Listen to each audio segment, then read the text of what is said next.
ముందుగా బ్రహ్మర్షి పితామహ పత్రి సార్కి ఆత్మ ప్రణామాలు, స్వర్ణమాల పత్రికి ఆత్మ ప్రణామాలు.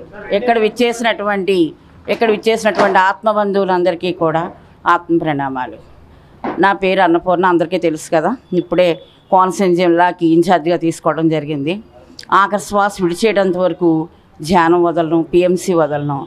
భీమకండ ద్రాక్షారామంలో జరిగిన యజ్ఞం రోజునే నాకు మెసేజ్ వచ్చింది సార్ నుంచి, మన పత్రి సార్ నుంచి, పిఎంసి మీద ఫోకస్ పెట్టమని.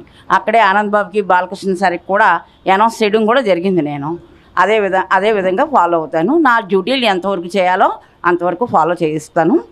కాబట్టి సమయం అందరికీ ఇవ్వాలి కాబట్టి తక్కువ మాట్లాడుతున్నాను. అవకాశం ఇచ్చినందుకు ధన్యవాదాలు.